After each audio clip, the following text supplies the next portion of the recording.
everyone, and welcome back for another episode of the Endless Spiral podcast. I am, as always, your host, Keith Russell. This is a show where I focus on all things mental health, where I chat to everyone with a story to tell and experts in their chosen field. On today's show, I'm delighted to say that we are joined by Hannah Tyrrell, who is a former Irish international rugby player, current Dublin footballer. She is an ambassador for Pieta House, and she is a big mental health advocate. And she's absolutely up to her eyes. So thanks very much, Hannah, for coming on for a chat. No worries, Keith. Thanks for having me. You're very welcome. You're very welcome. So you're up to your tonsils. How have you been during lockdown before we kick things off? Because I've kind of, obviously, it's kind of been difficult for some people with their mental health as well. Kind of being kind of locked up, but obviously, I think you're a school teacher as well, so you've been busy. Yeah, I suppose I've kind of broken up lockdown into kind of three separate periods, I suppose, as it was. Like, so the very first time when it all kind of hit us in March 2019, I was full-time with the Irish sevens team, and we were obviously training Monday to Friday, and I was doing a bit of subbing with school outside that. But when lockdown hit, all of a sudden, team training wasn't allowed and all that. So we were kind of given some equipment and given a program and said, here you go, like essentially work from home like everybody else. But ours was basically just, running in gym and stuff. So that, the weather was pretty good. I think we had that April, May weather was pretty nice. And for me, all I had to do was get up in the morning, do my gym session, do my running session, and then the rest was up to me. And like, I was free to do what I wanted. So while it was a stressful time and there was no actual competitive matches and stuff, it was actually quite nice to be able to make up your own schedule and do things like that. And I wasn't too impacted, about any of that. And around the same time then, like, I was retiring from the sevens and I'd picked up a new contract in school. So that kind of September of 2019 leading into 2020, it was kind of like the start of a second lockdown for me, because things were opening and closing and restrictions and rules were changing all along. And now I was in the thick of it in schools, wearing masks, trying to get used to children wearing masks and commuting in and out. So that was a very different experience of the pandemic for me than it had been, when COVID really kicked in. And so it was fairly simple, just going to school every day, and trying to get a bit of training done myself. Outside of that, we were back to doing a bit of 15s international rugby camps. So it was kind of like normal life for me. It just maybe wasn't socializing as much, and I was able to get a lot more like school work done in the evenings than maybe I normally would have. And then after Christmas, we went to online learning. So that was very different again for me, because, I had a full-time job, but this time I was trying to teach from home, and my wife was also trying to work from home upstairs, and we've, quite a small house. So that was a bit difficult. But again, I still had a full-time job, and I still was training at the weekends with the Irish squad and everything else. So it was really only the social aspect for me that was different. I still, was getting to see people and see friends through sport. So my mental health wasn't really too bad through them. It was just different experiences of lockdown for me. And then since, obviously being with GAA and stuff, we haven't really been hindered by COVID too much in that. And it's kind of been life as normal. In some ways, it feels pretty normal. It's going on so long now, but it's just, I suppose, been ups and downs, and just having to deal with the restrictions and the changes that are being implemented. And for me, as I said, I've been very lucky that for the most part, I've still had some element of sport to be able to turn to and use that as a kind of release for my own headspace. Yeah. Would you be someone who kind of likes structure? Because obviously with the pandemic, there wasn't an awful lot of it. Yeah, I would be. And that's what I said, like, I like to plan out what I'm trying to do, because I'm often so busy that I really need to be in order to be prepared and be setting myself up to be successful. But when the pandemic first hit and we essentially were just doing our own thing and training, like I didn't really have much of a structure there, but I still tried to implement, okay, I'll get my gym done and sessions done kind of in the morning, and then I have the afternoon to myself where obviously I can, get the dogs out and maybe do a bit of house cleaning or read a book or whatever. And then like, in the evening you kind of get back into your routine where I was trying to do a bit of school work or, FaceTime with friends or something like that. So while that part of my life was technically unstructured, I still tried to keep some sort of a routine to keep me going, essentially. Yeah. And you didn't start a podcast during lockdown like everyone else did? No, I didn't start a podcast. I didn't open up a coffee horse box. No, I absolutely did not. I just enjoyed being at home and just got on with it, really. Yeah. Right. As I was saying at the beginning, like you're an ambassador for Pieta House and you're a massive mental health advocate. So, you've a fascinating story, to be honest. Even if you don't think you do, I think you do. And I know all my listeners will as well. So, I read a quote by you and I want to read it to you because I thought it was very powerful. So I'm just going to read to you now. It says, when I was really bubbly and chatty. Nobody had a clue that I was really struggling on the inside. I kept that to myself because of the stigma that's out there. I was afraid that I was afraid that there was nobody that could help me. And that's obviously something, you're going back to your childhood. But it's amazing how many times you hear that. I mean, because when I read it, I was able to relate to that because I was exactly the same. But just the reason why I'm bringing it up is because we obviously, when you're in that situation, you do feel like that. But then for me and maybe for other people, when you get past it and you can look back on it, it's a good piece of advice to give people, isn't it? That you're really not alone. You just feel like that at the time. But obviously, as I was saying, you had, you didn't have an awful lot of confidence when you were younger. Do you want to tell people a little bit of your backstory? Yeah, of course. And for me, I suppose I was always very sporty growing up. I had loads of friends. I had a really great family life with loads of siblings, and I was very outgoing. And as that quote said, I was bubbly and I was social. But when I was about 12 or 13 or so, I kind of suppose my confidence dipped a little. And to be honest, I'm not entirely sure why. I don't know if I'll ever figure that out. But I suppose I just started to get really self-conscious. It might be that I'd grown up playing sports and being the only girl on a boys team and whatever else, but my confidence and my self-worth was very low, and I'd always been really, really ambitious, and I'd always set the bar quite high, but I'd nearly started to set it to unachievable targets, and so I was constantly failing to meet the standards I set for myself. And I just felt like I wasn't a good enough person, wasn't good enough at sport, and as I mentioned, just failing at every aspect in life. And I ended up developing an eating disorder because I tried to restrict my food intake and, essentially went on a diet to try and improve my football and to become a better player. And I also thought that, losing weight might help me make more friends and come across as prettier and more well-liked and stuff like that. And I ended up developing an eating disorder in the form of bulimia, where I was restricting my food intake, trying to fast for long periods of the day, and then that resulted in me overeating and wanting to make myself sick.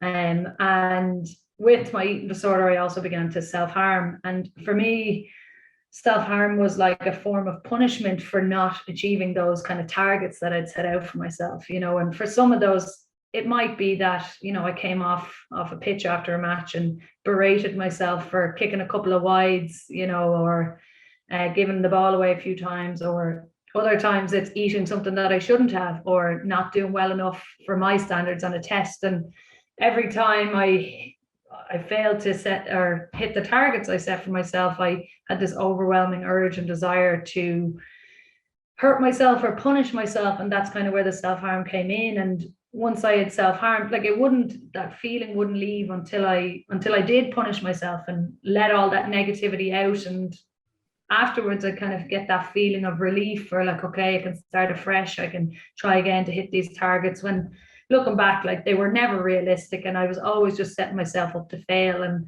I got caught in the cycle of my self-harm and my eating disorder and these failing to meet these ridiculous standards and targets I'd set for myself. And it ended up consuming my life throughout my teenage years. And as time went on, they began to impact my life more and more, to the point where I was completely obsessed with food.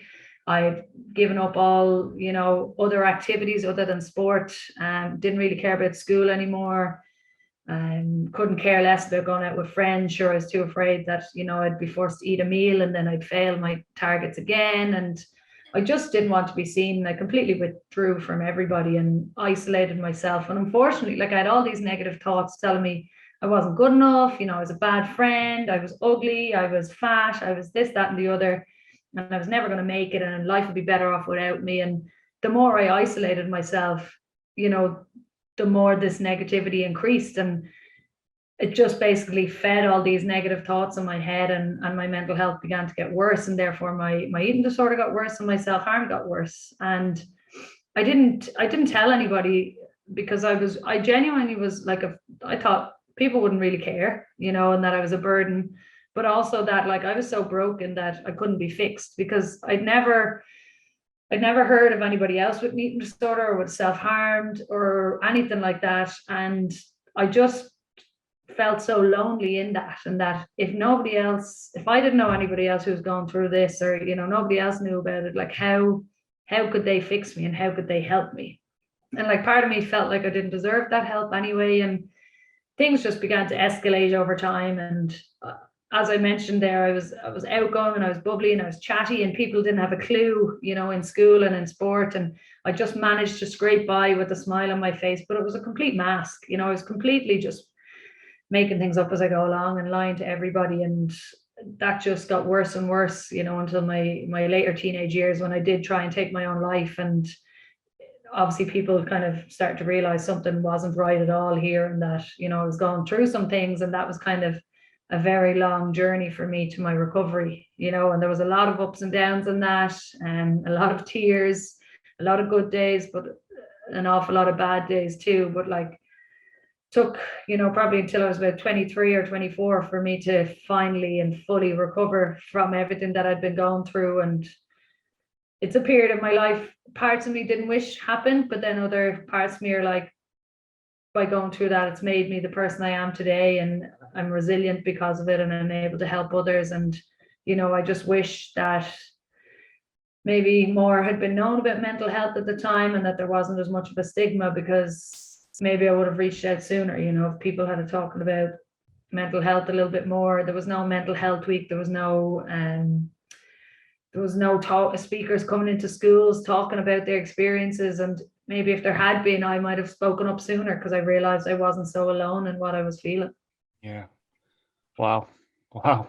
I'm actually lost for words, because I have all these questions and all these topics and notes written down, and I'm not even looking at them now, because I'm actually feeling a little bit emotional. The reason why is because your story is nearly identical to mine. And it's the first time I've actually spoken to someone or listened to someone else speak with nearly exactly the same stories. I mean, I didn't have to self-harm, but everything else that you've said is nearly identical to how I felt, and my story in particular. That's incredible. Wow. Wow. Okay. Right. I've lost my train of thought, because it's literally just listening to my own story. Yeah, but it's very common. I've had so many people reach out to me, say that my story has resonated with them, and because of some of the things I've said that they've experienced themselves, and some of the reasons why they didn't come forward and talk about it openly was similar reasons to mine. And that's something that we need to change, because we're all suffering in silence. And there is help out there, and there are people willing to listen and to try and help us. And unfortunately, we're not realizing that until sometimes it's too late. Yeah, that's true. That's very true. I mean, it just I wrote another thing down that you said, and you've already said it now, I know, but it was something I felt a bit like a failure. But I mean, when did you realize, I suppose, you had a talent for sport? Because, say I'm just going to use myself as an example. I pretty much gave up all sports. Now I've kind of gone back to them, but I had such low confidence and lack of self-esteem and all, like just like you said, you felt like a failure. Like, you obviously have and had a talent for sport, and you stuck with it. So you're also very strong-minded and strong-willed. How did that happen? I mean, how did you stick with the sport? I suppose it was probably just the one thing that actually made you feel better. Yeah, absolutely. Like I'd played sports since a very young age. I'd always, soccer was my first love, and I'd played that since I was about 5 or 6 years of age. And I fell then into GAA kind of when I started secondary school. And with GAA, I was very lucky that I made like a Dublin under 14 panel one year, and then stayed on that squad, like, and went through the ranks under 16 minor, up through. And part of the reason why, like, there were definitely days where I didn't want to go training and I didn't want to continue on with sport and everything else. But part of the reason I did feel like a sense of responsibility and commitment to my team that I'd signed up, and they needed me. And even if I didn't feel like it, that I knew when I went there, I would enjoy it, and I would enjoy meeting the girls and all that sort of stuff. And the other part of me was like, there was a few, but like the other part of me was, it was just an hour or so where I could go and forget about all the negative thoughts in my head, because I've always loved sport. It's always been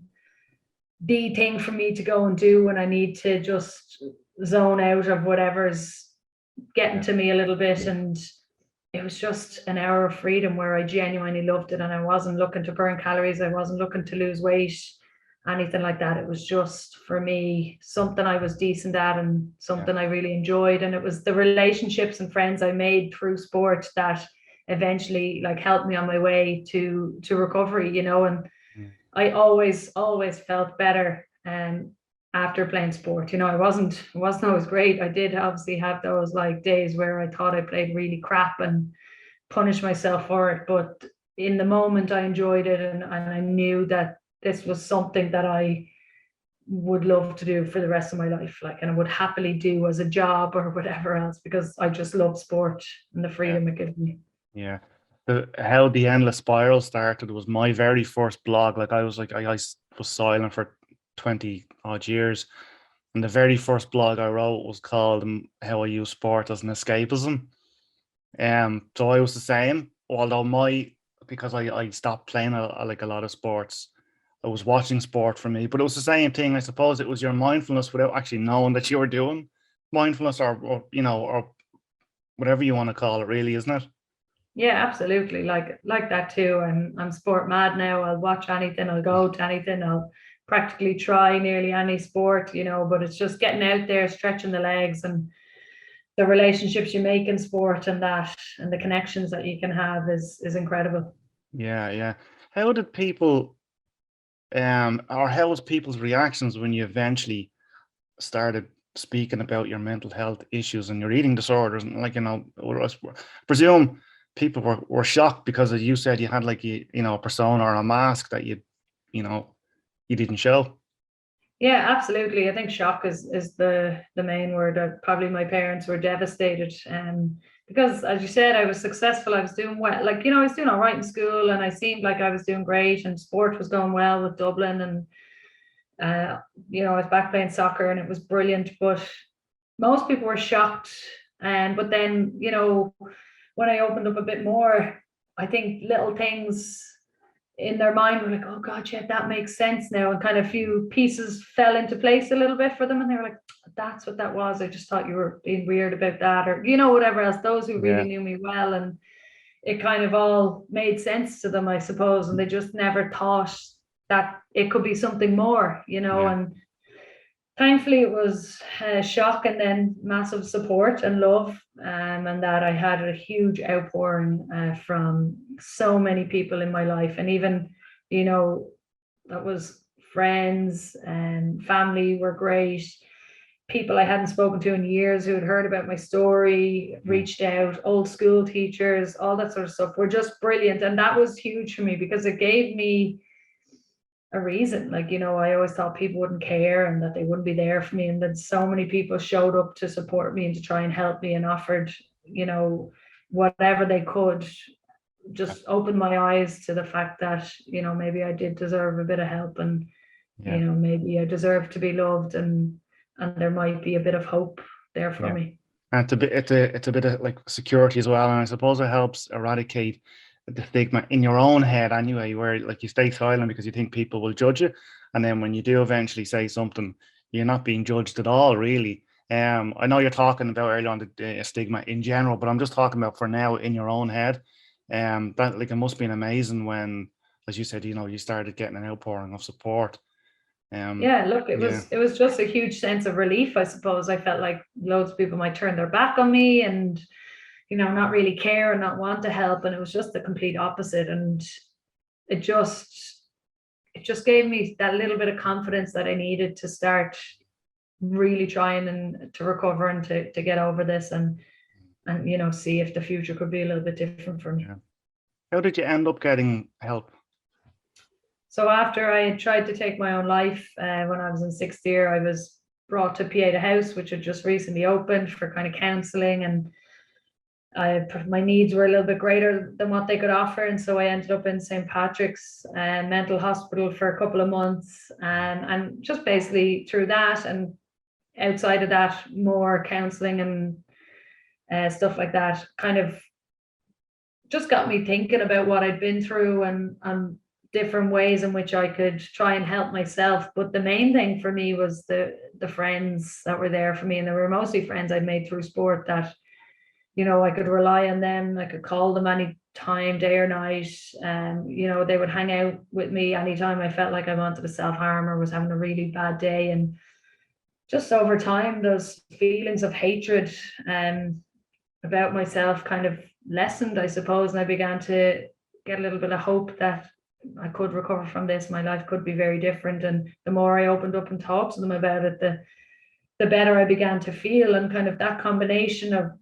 counseling and having that support from my friends and talking about things a little bit more with them and being honest with them and with myself about how I was feeling and what I was doing. Like eventually, I couldn't even tell you when, because it wasn't overnight, but I just didn't have the urge to self-harm anymore, and I didn't have the urge to diet or change how my body felt, and I started to have a new perspective on life, you know, and particularly sport helped with that, because I'd always been like trying to lose weight and get skinnier for pre-season and for the new season to be a better footballer, instead of actually fueling my body properly and to be able to perform. And once I started to actually look after my body a little bit and get the sleep I needed, you know, get the fuel I needed in, I actually became a better player. And the more that happened and the better performances I began to put in, the more I realized that this was a much better option for me. And I began to get a different relationship on like my body and nutrition and food for me. Like, yeah. And how do you feel talking about all of this now? Is it, I mean, I suppose for me, it has been very therapeutic to talk about it. How do you feel? Yeah, I very much would feel the same like that. But for me, I'm recovered probably 7 or 8 years now fully. And so, you know, I'm very happy in my own headspace and where I'm at and what I've achieved. And so I'm able to look back at that and recognize that it's something difficult that I went through, but I look at it as I came out on the right side of that, and it's something I'm overcome. And if I can complete that challenge, you know, I can take on anything else, you know, head first, and it'll be no bother to me. And it's just given me such good resilience with myself and my own mental strength and just my whole outlook on life. You know, I don't take anything too seriously anymore, and I have a pretty good relationship with food, and I'm just trying to enjoy things, because there was such a long period in my life where I didn't let myself enjoy anything, and celebrating the small wins and the little things here and there, and recognizing that, you know, I'm not perfect. I'm going to have bad days or off days, but that they don't consume my whole life, and that, you know, looking at things in perspective can change everything. Yeah. Okay, sure. Maybe we'll move on. Actually, before we move on, you said you're fully recovered now for what, 7 years, you said, was it? 7 or 8 years, yeah. Right, 7 or 8 years. Yeah. Do you ever get any wobbles or self-doubt now, or negative thoughts at all now, or are you? Oh, Are you absolutely get negative thoughts and self-doubt and everything else. But like, I'm very much a glass half full kind of person now. And as I said, looking at the positives and the things that I am good at, and the good things I have in my life and the support network I have. And I just kind of plow on with things. I think someone would be lying if they told you they never had any self-doubt or any negative thoughts. Yeah. Absolutely. But it's just I'm in a much better place to deal with them and to be able to cope with them now than I was when I was actually struggling with things. So Exactly. absolutely, we all have bad days. It's just how we deal with them. Yeah, exactly. That's exactly what it is. Your thought process has improved. I'm working on mine. Actually, I'm not too bad now. Actually, I'm getting there. Right, sure. Look, maybe we'll move on. Right, sure. Let's have a chat about the sport, because obviously sport is massive in your life. It's massive in mine as well. But we're here to talk about you. So, you obviously played rugby for Ireland. So, how did that all happen? How did you get into that? So I was playing GAA.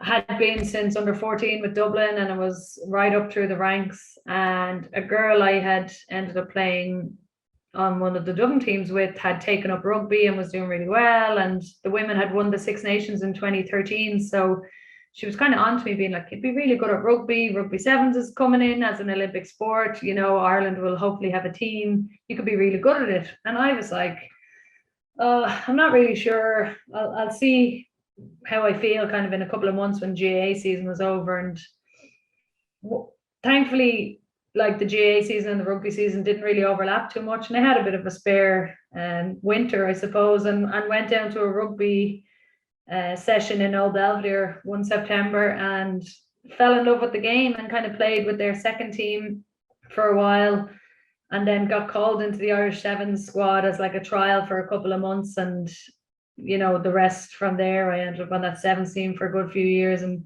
jumped in and out of the 15s team as well. And it was a bit of a whirlwind, really. I thought rugby would be a hobby that I might do the odd winter and see how we go. And little did I know that it would lead me to, representing my country, getting paid to play, traveling the world, playing in World Cups. Like, it's been absolutely mad when you think about it in that way. Yeah. I mean, you must feel obviously that you're an inspiration to young women as well. Not only, your sporting stuff, but, your mental health message that you promote as well. I mean, that must give you such kind of, such good feelings about yourself as well. Yeah, look, I recognize that, being in the position I am with sport, and I'm kind of in the spotlight sometimes, that I am a role model for young men and women, or girls and boys, who are, really into sport and kind of where sport can bring you in life. And I realize that I'm very lucky to be in the position I am. And I suppose I just thank my lucky stars that I came out of things on the right end of things with my own mental health, and I was able to work hard and get me into an Irish jersey and get me into a Dublin jersey. And nothing is guaranteed forever, and I just continue to work hard every day to try keep that jersey and keep being the best player that I am. And if people see me as an inspiration for doing that, then yeah. Well, you had a break for 6 years and you ended up back with the GAA. How come you stopped playing rugby and moved back to the GAA? So my intentions, basically when I joined the rugby sevens team back in 2014, I really thought I'd only be playing till the Rio Olympics in 2016, and I'd go back and play GAA, and that would be my main focus. But one thing led to another, and I stayed with rugby sevens till 2020. And I said I wanted to give the 15 squad a full year, a good crack at the World Cup, which was meant to be in October of 2021. And then I said, look, I'm going to retire, go back to GAA, see where that takes me with club, and if I was lucky enough, pull on a Dublin jersey again, And with COVID, the World Cup was postponed by an extra year to October 2022. And when I found that out, to be honest, I had a lot going on just with school and sport, and rugby was just, it was a lot for me. And when I planned to retire in 6 months, and now that was going to be, another 18 months away with the postponement, I just had to look at it and say that that wasn't something that was feasible for me to stay at that level and commit like that for another 18 months, unexpectedly and last minute. And, I had, my wedding was due to be on that August, and I just had so many other plans in my life that I wanted to do. And I'd let rugby dictate my life for such a long period of time. I kind of had to put me first, I suppose. And so I retired from the rugby after the Six Nations in 2021, and I was going back to play club just to enjoy it. And then, I ended up having that free summer quite unexpectedly, and Dublin thankfully took me on board, and I loved every minute of it and just had a really fun, enjoyable season. And with me, like, Dublin GAA was not as time consuming. I didn't need any time off for travel or anything like that. So it wasn't the same stressors that I would have had with rugby. And I've always felt like GAA came a lot more naturally to me. So it just happened to fall that way, and work out really well. And I'm very glad it did. I'm very content with my rugby career. I have no regrets in what I've achieved. And yeah, I'm just loving the GAA and being back. It feels like starting a whole new career over again. I think it's energized me a little and made me feel a little bit younger. How do you feel about putting yourself first? Because I know I struggle with that a lot of the time. How do you feel about that? Do you feel guilty? Yeah, at times, I suppose. Again, my mindset has changed on that. I used to find it very, very hard to say no to people, and like was agreeing to do this, that, and the other, and it was absolutely hectic and all that. So now there are times when unfortunately I have to say no to things, even though I know I might enjoy it, or might be good for my profile or for whatever else it is. But I always try and take some time for myself, and just relax and chill and get the body and mind right to be able to, I suppose, keep going on with my daily life, keep being able to perform in sport, keep being able to do what I need to do and work, and keeping on top of all of that. And then, making sure that my wife doesn't feel too abandoned, and, that she's important too, So it is a lot of things to juggle. And that's why, everyone, it's only 24 hours in the day, and there's only so much that I can do. And I just try to keep a little bit of that for myself. Yeah, exactly. What else do you do as for mindfulness, or to relax, or to, do you have to do certain things to stop your mind spiraling? I know I do. And like, say I might watch some TV or something like that. I don't have anything really set, to be honest. Like, one thing that I do every day, and I have to do every day, is I bring the dogs out, and it's just in a way it is very therapeutic. Absolutely, because you just look at their cute little faces, and they'd forgive you for whatever you did in the world, and they're just so happy to see you all the time. And they're forcing you to get out and get some fresh air and meet other people. And in a way that is kind of mindfulness without you realizing it, and I just find that it's a really nice way to get out of the house. Even on days when you really don't want to, you kind of have to, and it works out well for them and for me.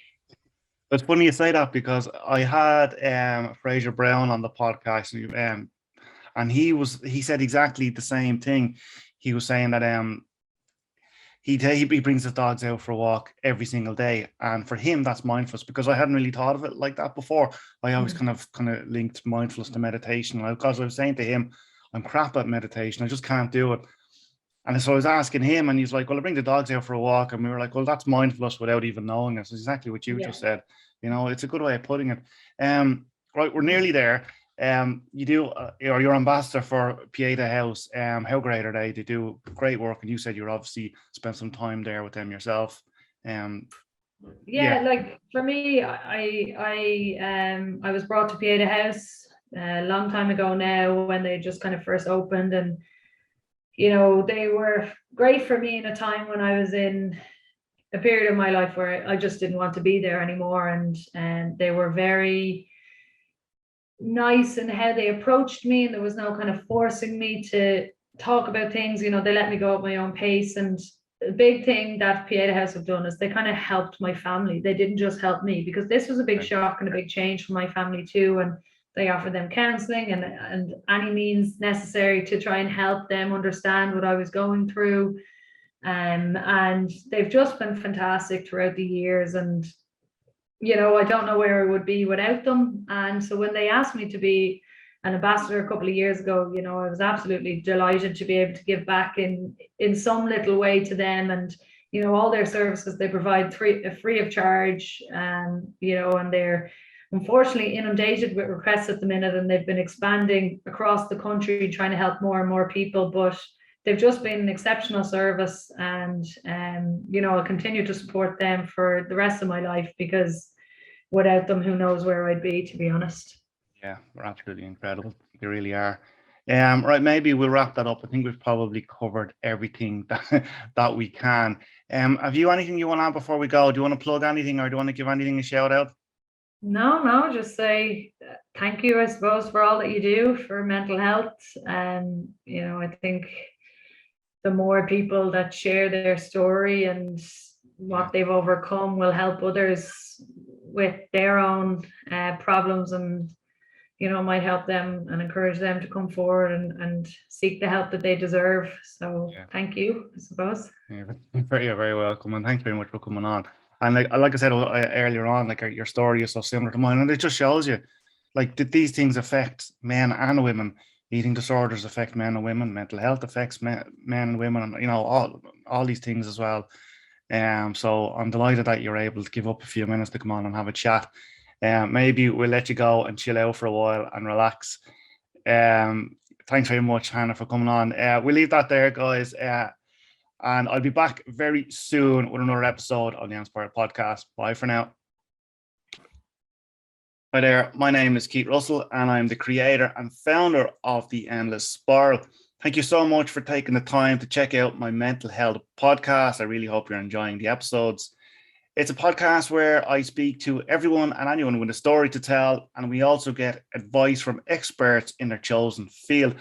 I would absolutely love if you could subscribe to my channel, because not only is the podcast audio, it is also video, and we have a new episode out every Wednesday. So why not come, say hello, and be part of the Endless Spiral community? And I'll see you all very soon. Bye-bye.